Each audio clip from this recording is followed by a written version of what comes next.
Welcome to California Kaburlu. Joining us today is Jag Nagendra, a community organizer with a proven track record of over 35 years of leadership experience. In today's conversation, let's learn from him what distinguishes him as a leader in our city. Welcome to my show, Jag. Thank you for having me, Lakshmi. Let's start with our first question. Can you share us what are your unique strengths and what makes you the best candidate in Folsom? That's a great question. Thank you for having me here for the third time. One of the skills that I want to talk about is the depth in my leadership experience. Mhm. I have the 35 years of experience, and I have the experience of working in two different countries. I have the experience of working for a startup, a mid-sized company, to a large corporate, to a Fortune 500 companies. Yeah. I worked as a consultant by myself, and I also have the experience of as an entrepreneur running and building engineering companies as well. In addition to this, I'm also experienced as a leader in government service, and I do work for the California Department of Water Resources. Mhm. So the 35 years of my experience has gotten me this amazing depth in understanding what's the vision, understanding the missions of each of the organizations, and also most importantly, understanding the people. Mm. And to summarize, I can say that all my 35 years, I'm a problem solver and a troubleshooter. That's what I have done. Okay. So, if I go trace back my career into 1989, my first job was to solve automation problems for the industry, Mhm. is to solve the productivity problem, is to make sure that the processes are very efficient. So it's always been solving problems. Mhm. And so that is something that will certainly help me as I get into the elections, where I have the ability to troubleshoot problems and at the same time find suitable solutions with that requires that kind of leadership. So first thing is the in-depth leadership. The second that I want to talk about is public service. Mhm. I think it's something I'm very passionate about, and it is something that has been within me for a very very long time, even before I started to work. And I've been part of serving the community, serving the public, even as a child. I think this I can trace it back to that level. Public service is something that gives me an immense pleasure. At the same time, I have a strong feeling that it is a calling for me. Mhm. And if you ask me that, Jack, what do where do you draw your happiness, or where do I say that serving others is where my happiness is. And seeing other people grow, seeing other people come out of and transform into something different that they have not been able to, guiding and helping others to realize their full potential, whether at a paid job or at a nonprofit job or working in a community. So I'm constantly serving. That's what is making me uniquely uh, represented in this particular election. The other thing want to talk about is my community service, which Mhm. is, when I speak about community, I'm talking about different kinds of communities. So we have communities of different interests. We have Mhm. communities that are related to cultural interests, communities of political interests, communities of professional institutions, professional organizations, communities of government. With my experience serving on the cultural advisory board for Cal Expo, or serving on the Project Management Institute Sacramento Valley chapter as 6 years as board of directors and 2 years as president and the CEO, and then serving as a divisional managers and area managers for Toastmasters and many such nonprofits and local organization has given me the experience I need to be successful in positions like a city council, Mhm. because I need to be able to understand different communities, different community needs, and different community aspects, so that I can better make decisions and also better make policy recommendations to the city council. And lastly, The cultural connectivity is something that I really talk about in, as part of my life. Is, I'm coming from in India with a different cultural background, but Right. moving into the country for the last 25 years, I have been able to assimilate, and I have been able to work with other cultural background. So, for example, I spent some time working with Black Americans community, so worked with the Muslims community here in the US, of course, with the Indian and Hindu community as well.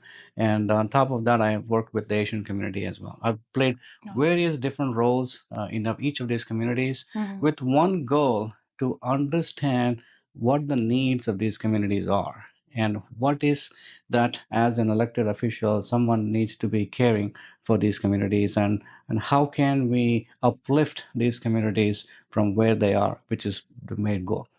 So combining all of this is what I am, and probably more. And I think it will take more time, but I think for this episode, I wanted to just focus on these aspects of in-depth leadership, public service, and my passion in public service, and then the cultural connectivity to our communities here, and then leading the nonprofit and community organizations, and seeing the needs, and then driving the aspirations of these communities has been fantastic. And that's how I would say I'm uniquely qualified. That's a solid breakdown, Jack. You really know how to play to your strengths. You have unique blend of experience coming from tech and public service, right? So can you tell us how this experience helped you shape your leadership? Absolutely. So my leadership philosophy is one of a transformational type. Mhm. So wherein I get easily bored if it's pure transaction. So Okay. I want to feel that I am making a difference. I'm making and helping transform from one to another. Mm. And this idea came from from my early career, where I have changed something that used to be working manually, in the sense that there are a lot of manual intervention, Mm. to something making it automatic. So that means I've seen real transformation of manual operation Mm. into automatic operation. And that's what I've done as my career in automations and controls with the industry. And I want to see the same thing with people as well. Mm. So that's where I've always, as a leader, from the tech perspective, so we're talking about solving problems, troubleshooting, the issues, and then making the processes work better, Mm. and then coming up with the new technologies to save time, to improve quality and efficiency. As a leader, we don't really work with technology, we work with Right. people, With people. right? Mhm. We work with people, so we want to be able to understand the same idea that as a leader I want to be able to troubleshoot the organization, I want to Yeah. be able to troubleshoot the team dynamics, I want to be able to understand what is wrong in the environment that is causing either a organizational morale issues or organizational efficiency issues or the organizational performance itself. So for so long, for more than 2 decades as an organizational leader, so this is exactly what I've done is understanding and working with people and understanding the needs of the people so that I can better position the other organizations Mm. going forward. So as a leader, the first thing is I create a vision, right? So I create a vision and then let my team know where I'm going. As part of the vision, I also make sure that my team is part of creating the vision, even though I am the driver of the bus, but there are people sitting in the bus. So Right. I want to make sure that if I'm driving from, from Sacramento to San Francisco, I want to make sure that everybody really wants to come to San Francisco, right? Right. So if they want to go to Tahoe, then I'm taking them to San Francisco. They'll be very unhappy people in the Mm. bus.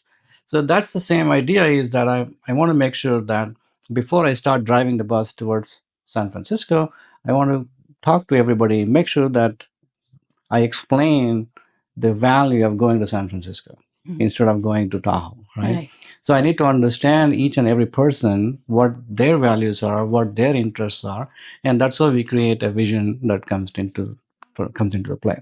And this is very important for any public office, is that we are called leaders. And then number one thing, if we have the ability to create that vision, so having a vision for the city of Folsom, for example, I Mhm. think as part of my campaign is also important, because that's what I want the residents of the Folsoms to know where I want to take them to. Right. Right. So as I declared as part of my election campaign, my vision for City of Folsom is making sure that everyone feels they're safe, valued, and included. Included. Right. That's the part of it. And more importantly, working for the last 35 years is to summarize, is part of my campaign tagline, which says a leader with the vision and heart. Right. So that's where we are coming up with the idea of that vision is that I want to be able to see 10, 15, 20 years ahead. Mm. What is that I can see? If I can see, then I can come up with a plan what I need to do. Mm. And then the heart comes into the picture where I am working with people. I'm working with people in the sense I'm working with other council members in the council. I'm working with the city staff or the city managers. I'm working with a community and community of interest. So they're all people. So decisions that needs to be made at the city council has to be considered both empathetically and also on a compassionate grounds. And these policies are aligned with what the residents really need and what the residents really want.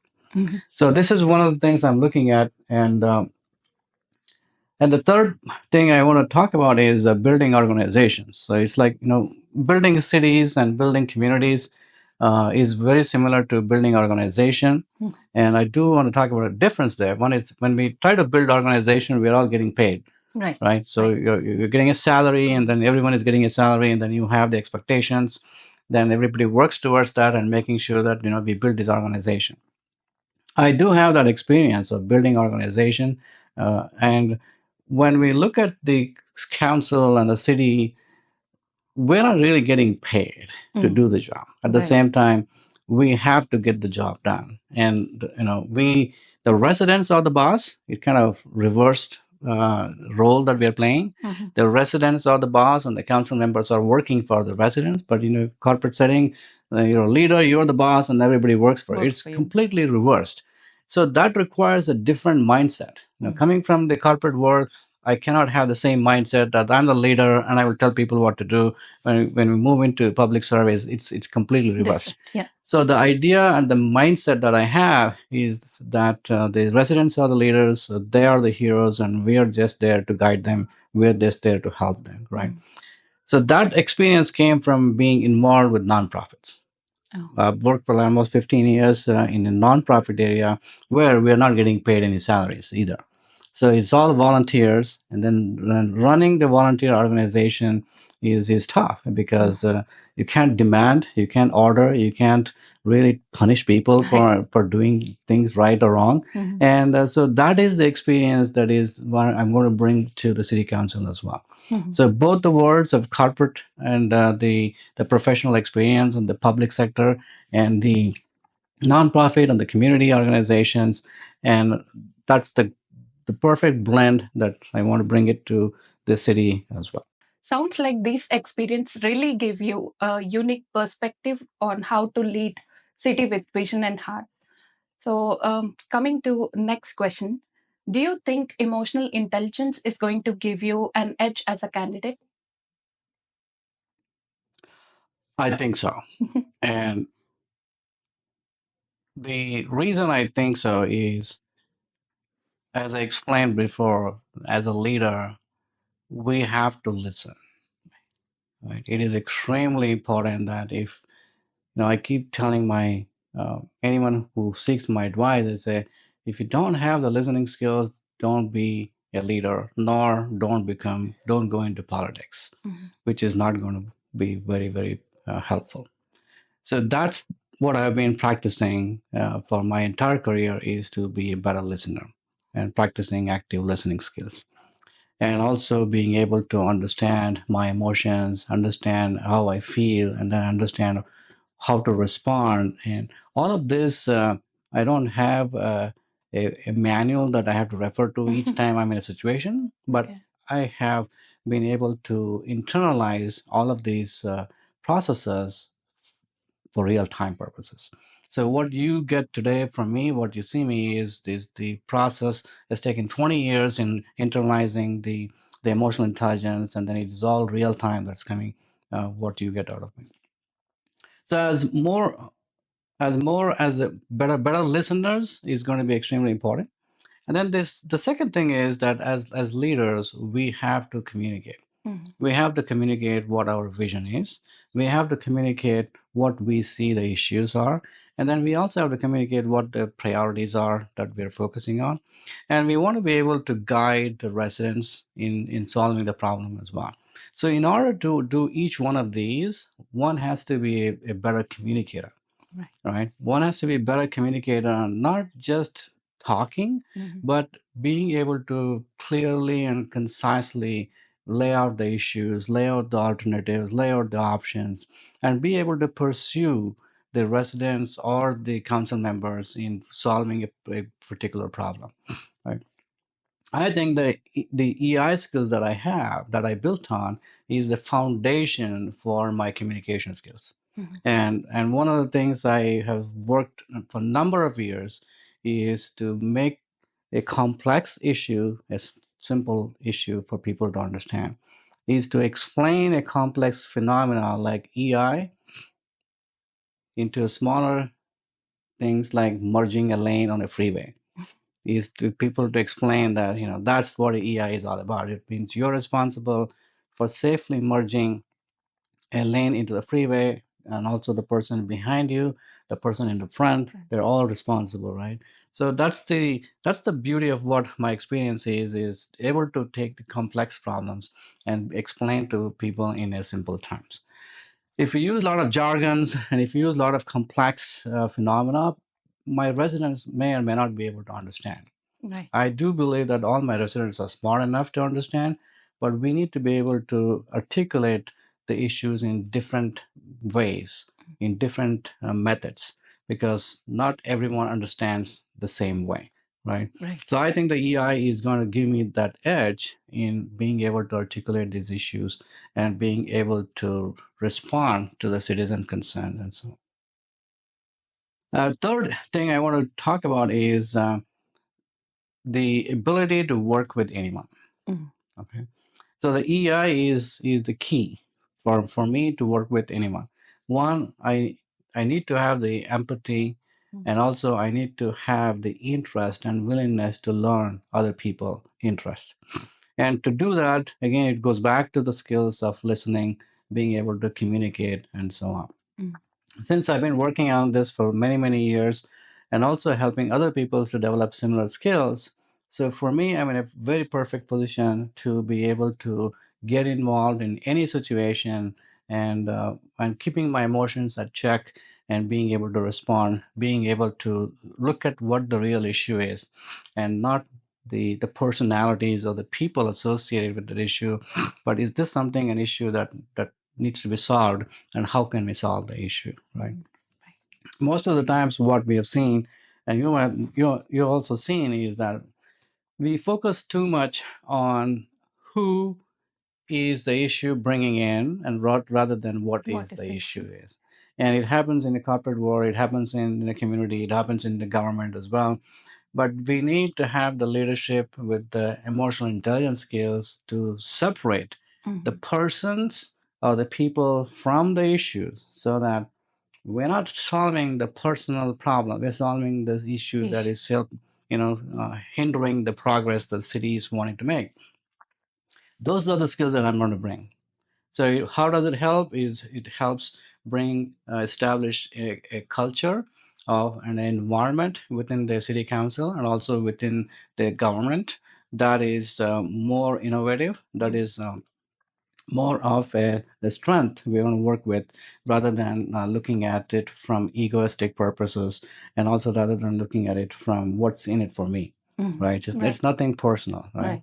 And so all of this is based on the fact that uh, public service is a calling for me, and also uplifting others has been my mission. And in that mission, there is no room for me. There's no room for my ego. There's no room for my personal gain in any of these processes. So that's how I would say it. And the EI is important, and EI has been integral part of who I am. And I'm going to bring the EI into the leadership roles, and I'm going to let the residents decide how this is going to play out. I strongly agree with your opinion, Jack. I think leaders should have high emotional intelligence to understand their people and make sure their voices are heard. Coming to last question, what if elected? What will be your primary focus? Great question. And if I'm elected, my primary focus would be community engagement. Mhm. I believe that a connected and an engaged community is a healthy community. Right. And I come to the my campaign and also to as a leader, I tend to believe that the residents are my boss. Residents are the ones whom I'm working for. Mhm. So the story goes something like this, which is I am writing a story, and then it has characters, and one of the character is a hero of the story. And then there is the we call the villains or Mhm. the, and then there is a guide in these characters. So in this story, you may be wondering, okay, maybe Jack, you're the hero, and apparently I am not the hero in this story. Okay. So the residents of Folsom are the real heroes because they are the ones who are experiencing the problems, the issues, and they are the ones who are either not feeling safe or not feeling valued or not feeling included. So they are the ones that need to be the heroes. And as my job as an elected city council is simply to guide them, is simply to hold their hand and then take them from point A to point B. I am not getting into this with the mindset that I know the problem, I know the solutions, nor I'm not getting into this with a whole bunch of solutions and looking for a problem to solve. So there's none of that. Everything I believe is everything starts from the residents and then ends with the residents. And our job is to work with the residents and make sure that their issues are addressed, their concerns are heard, and then their voices get the respect that it is needed. So that would be my focus, and my focus would be on community engagement and making sure that the community is engaged in all aspects of the Folsom government. It's really nice to hear your primary focus and also you stressing about engaged community. This is an awesome conversation, Jack. Thanks for joining us. Thanks for having me, Lakshmi. I hope you all enjoyed our conversation. If you have any questions, please put down in the comment section. We'll address them in the next episodes. Thank you for watching.